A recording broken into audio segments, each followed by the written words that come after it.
No, I have some, but I don't want to. Yeah, you might want to help with that. You might want to help with that.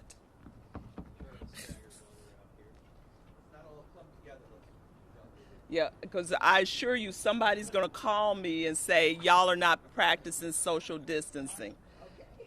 They're very determined that I practice what I preach. So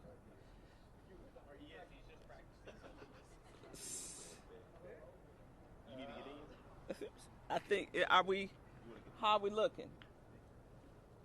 Everybody good? Y'all spaced out? Make sure you spaced out, I'm telling you.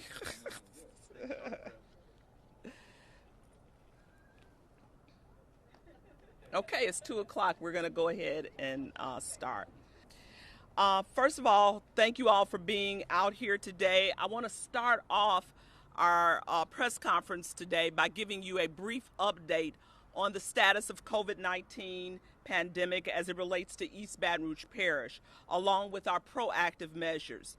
This afternoon, we had our second confirmed case, as I'm sure you've heard, in East Baton Rouge Parish. We do expect that number to increase. That is why I continue to stress the importance of good hygiene and social distancing. You're hearing that message across the board from leaders all over. As the Surgeon General has said, the next 2 weeks are critical for slowing the spread of the virus across our country.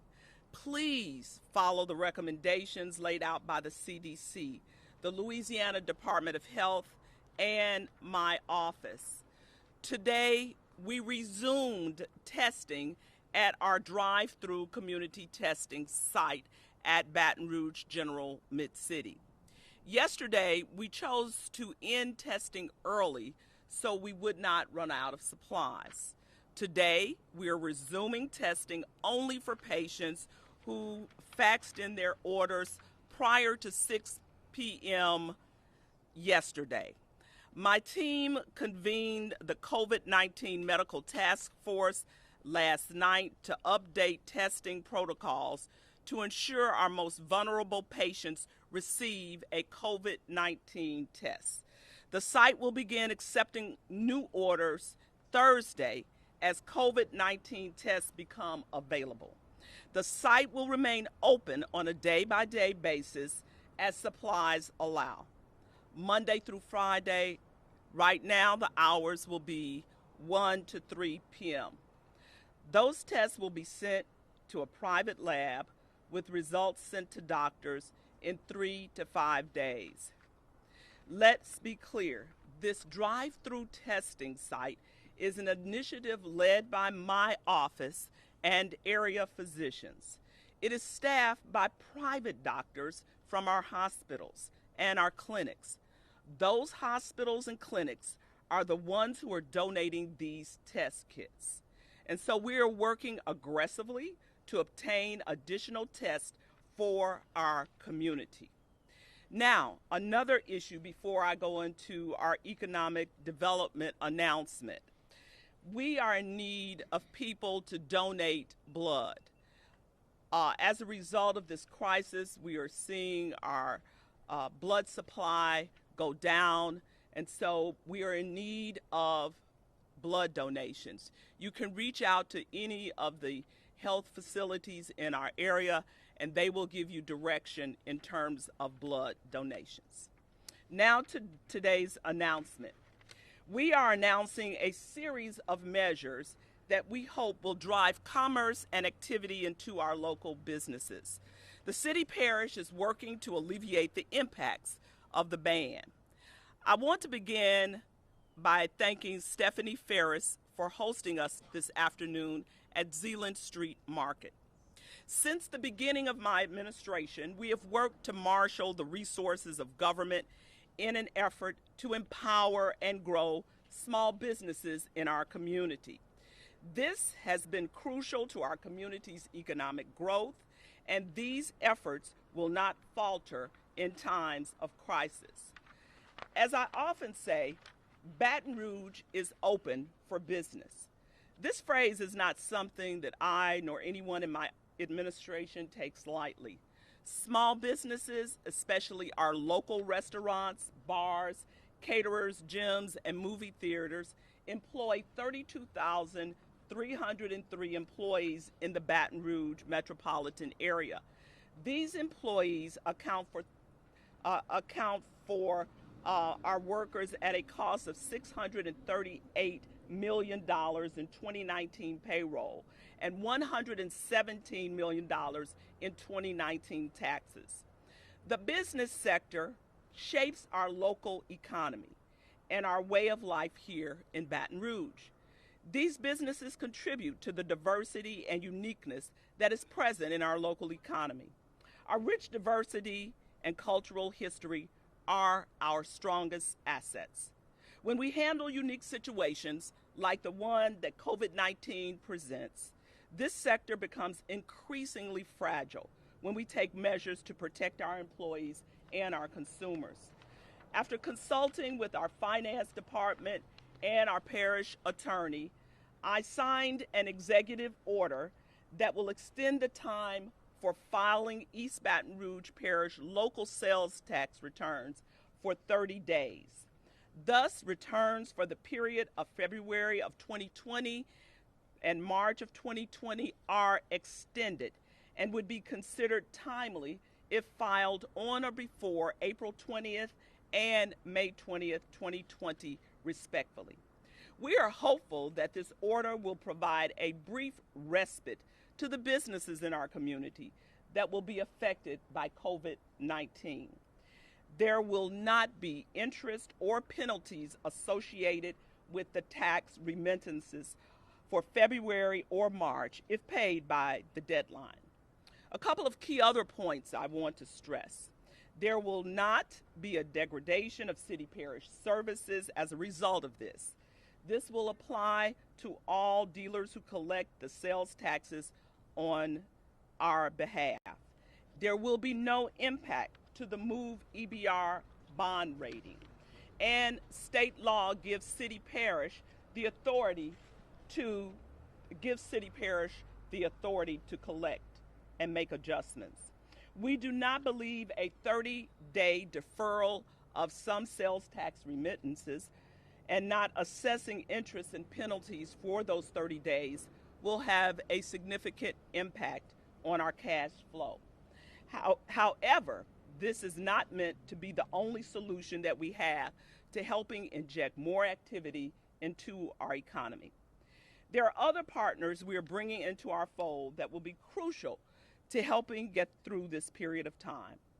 And at this point, I want to bring up John Spain, who will talk about the efforts from BRAF to help provide assistance to those impacted by this situation. After that, I will be back and introduce some other business owners who are here joining us today and announce another initiative. John? Good afternoon. Thank you, Mayor. I'm John Spain, the Executive Vice President for the Baton Rouge Area Foundation. As you've heard so many times this week, our first priority is to take care of ourselves and take care of our families. But the state has a deep, deep history of being able to reach out and help others in time of need. And perhaps this is one of our greatest challenges today. Governor Edwards has asked the foundation to start raising private money for the immediate needs that we will come to face in the coming days for our fellow citizens. Before the federal aid gets here, we will have expenses that we need to have private dollars raised to help provide responses to those. We know, for example, that seniors who otherwise would be able to go out of their homes and buy food may very well have to be fed at home because they're staying at home. Who's going to pay for the food? Who's going to deliver those foods? Homeless in our communities and across the state will be put in shelters, and they too have to be taken care of. They have to be fed, and we have to have the means to buy the food, provide the means to have that food delivered. There are so many other instances we cannot even foresee today where we will need cash, unrestricted dollars immediately to help the state and the mayor and this local community to respond to those needs. Take care of your families first, take care of yourself, but if you can and you're so inclined, we'd ask you to go to the website www.braf, that's BRAF.org. On that website, you'll see a link to the Emergency Relief Fund. All of those dollars that you can donate to help us will go to help your fellow citizens, your neighbors, maybe your relatives, who will find themselves in the coming days and weeks in need of help, and the financial resources perhaps to not do that. Again, the website is www.braf.org. And if you can, no matter the amount, from 50 cents to $1 of your corporation, your individual could do more, we would appreciate it. All of the dollars go to the immediate needs of the people in this state, in this community that may need our help in the days to come. We have a rich history of reaching out to helping each other. I hope that you will consider doing so. Again, it's www.braf.org. And thank you very much, Mayor. Thank you, John. In addition to the call of our community, my plea is to have our larger businesses contribute to the Baton Rouge Area Foundation's efforts. It is critical that we continue purchasing so that we can keep our economy growing. I want to call up Mitch Rotolo to discuss an effort to aggregate a list of restaurants that are available for takeout, delivery, and curbside service as part of an overall effort that we are announcing today entitled Keep Baton Rouge Serving. Mitch?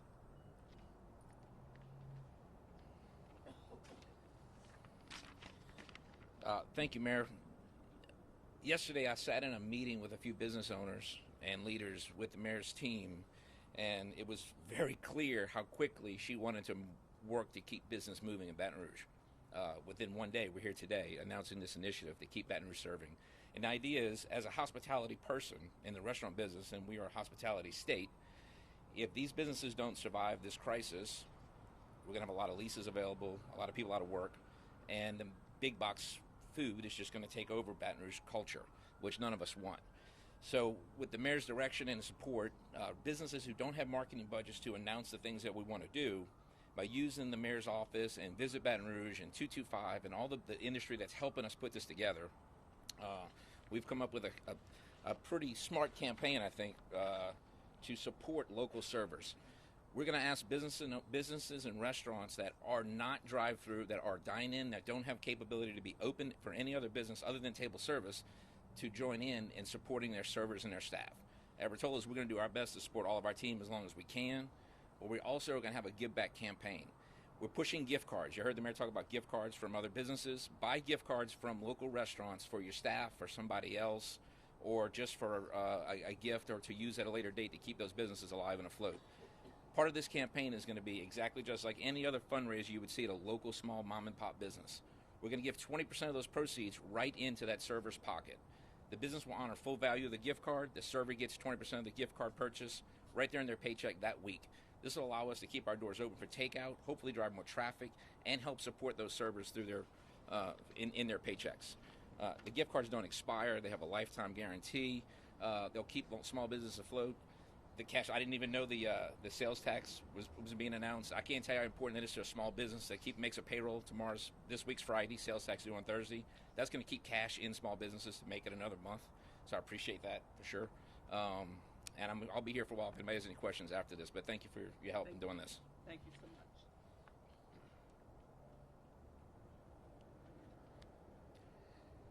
I want to bring up Adam Knapp with the Baton Rouge Area Chamber, who can talk about the regional impact and the survey and updates on emergency working capital loans for businesses. Thank you, Mayor. Hello, everyone. My name is Adam Knapp. I'm the CEO of the Baton Rouge Area Chamber. I can't emphasize enough what Mitch and the mayor just said about the program for our restaurants. Probably the most important takeaway and thing that we want to encourage is that everyone in this community, our large businesses, respond to the urgency of serving and doing business with our small businesses and especially our restaurants.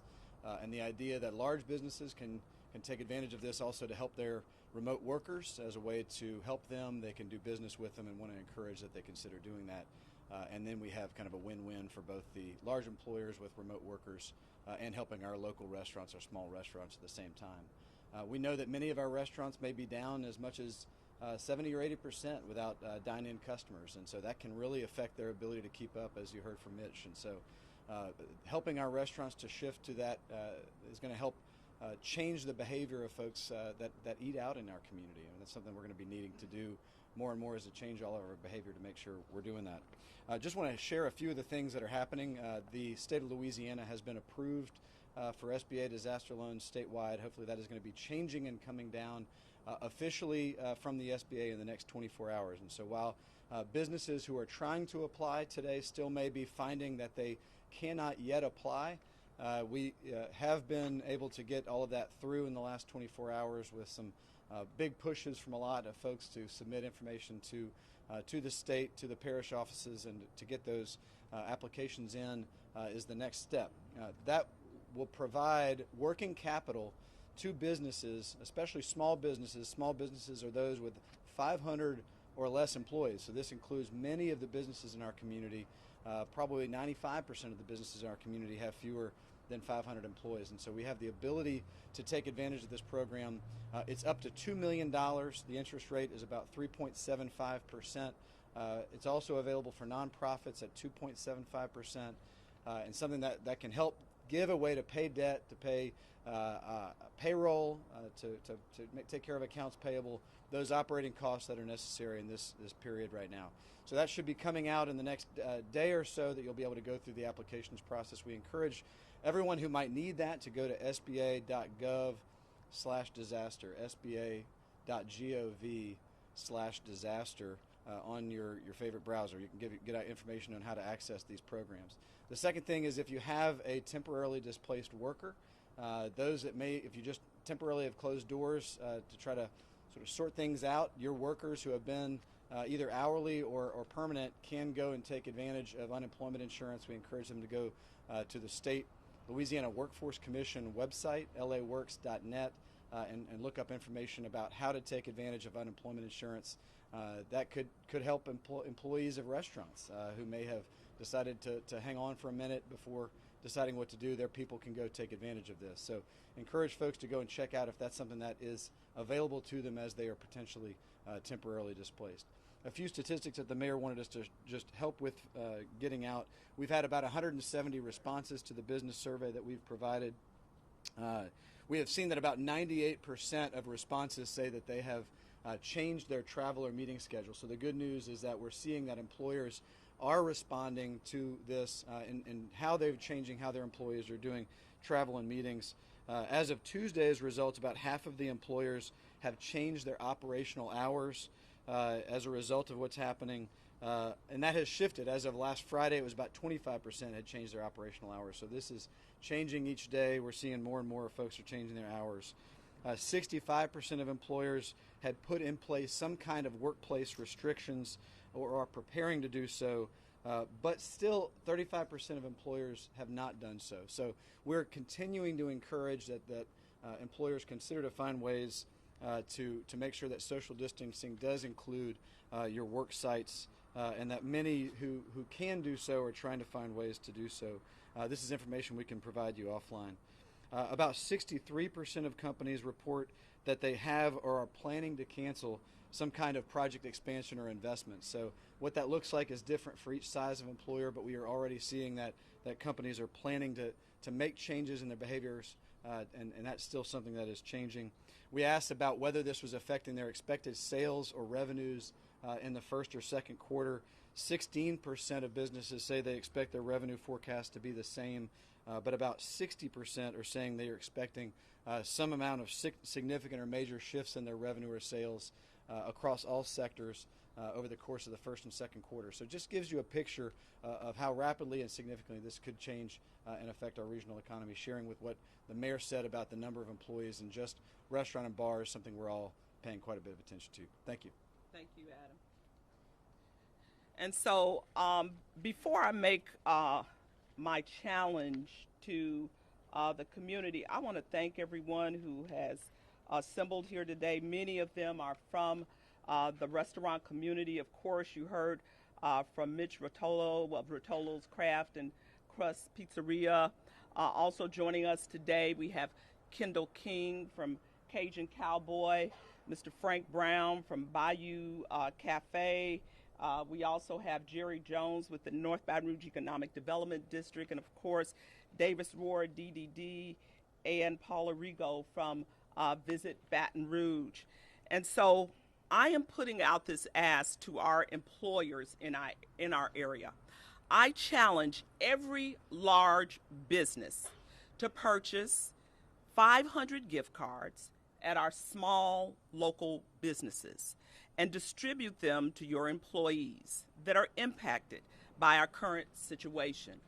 Of course, I had a conversation with Todd Graves yesterday as well of Raising Cane's, and Todd has already facilitated this challenge.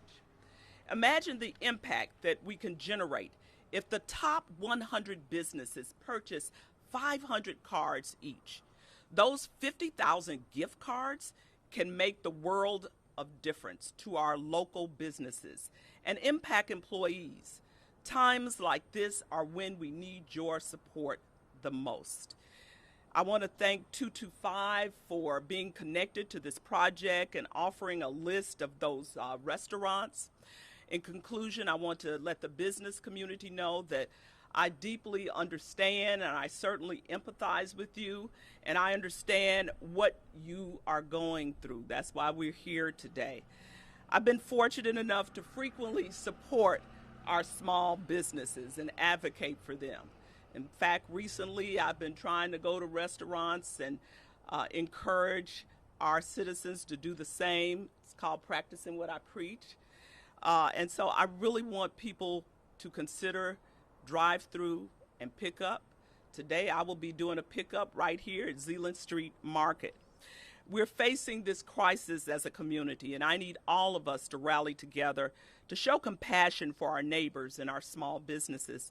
We must come together to support our local economy so that when we reach that light at the end of the tunnel, we can resurface stronger as a community. All of you all know Baton Rouge has faced a number of crises in the past, and our history shows that we are a resilient community that has the power to overcome any adversity that we face. And I hope that you can join me as we continue to keep Baton Rouge serving over the coming weeks. I assure you that our community will recover as a community that is stronger than ever. Keep Baton Rouge serving. We'll take any questions if you have any in this hot weather out here that we're dealing with. Yes. I'll add to that I have a pickup here at Zealand Street. Oh, good. We want to talk about the testing. Uh-huh. So what happened yesterday to where the testing was cut off early, and what is being done to ensure that there are enough tests for everyone whose doctors say they should be testing? Well, as I shared with you at the beginning, first of all, let me give you some additional information. For the past 2 days, we saw 400 people, Monday and Tuesday. And even Monday, we had to be cognizant of the tests that we were giving out. Secondly, let me say this. This is not a federal initiative that we're doing here in Baton Rouge. It's not even a state initiative. This is an initiative of a collaborative between the Mayor's Office of Homeland Security and Emergency Preparedness, along with our local area hospitals.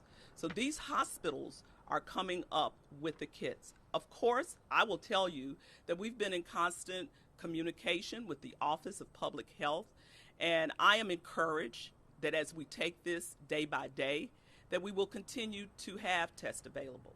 Thirdly, let me say this. We're also implementing some protocols and highlighting information around who should be securing those tests. For example, you've heard us say time and time again that it is important that the most vulnerable among us take these tests. That includes our elderly population, as well as those who have underlying health issues. So I'm encouraged that we will work through this today. We're back up and running. Individuals who had their orders faxed in by 6 o'clock yesterday are able to get tested today. So just stay tuned. Any other questions about the economic development? Yes.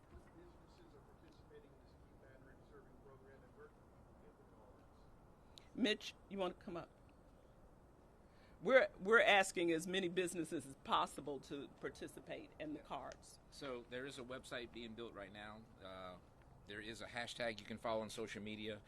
There'll be more details available this afternoon on that. We have the website. It is keepbatonrougeserving.com. I'm sorry, keepbrserving.com. We'll be posting stuff on there every day, and again, we hope that businesses really take advantage of publicity here for supporting their own team and staff. And if businesses want to get on board with this, like restaurants, how do they contact you there? Like, we want to get them, we want to start offering this. I'm pretty easy to find. The website's right there. This will be out in the next hour everywhere. Everybody will know about it quickly. And they can sign up right on the site. We'll be able to get them put together. Mayor Broome, like so many other small businesses, I know bars and restaurants are so, impacted by this first, but, salons, hair salons, small retailers closing up, I mean, even little health clubs and stuff. Any thought among business leaders of what might be coming down the pike to be able to help them besides SBA loans? I haven't heard anything specifically, but I will tell you as it relates to certain businesses, and it is certainly up to the discretion of the owner. For example, we've had questions about hair salons. We've had questions about nail shops. And so while they have not been in that executive order listed as the governor has shared, I am certainly encouraging them to adhere to the 10-person guideline if they're going to remain open, and to make sure that they are executing all sanitized areas and encouraging their clients to adhere to the same. And But in terms of helping them financially, since they're not doing well. well, as you know, Stephanie, this is a kind of a tripart response to this crisis, federally, state, and local. And so I believe that it is the intention of everyone in government to minimize the impact on all of our small businesses, no matter what they represent. As you've probably heard time and time again, this situation is unfolding as we speak.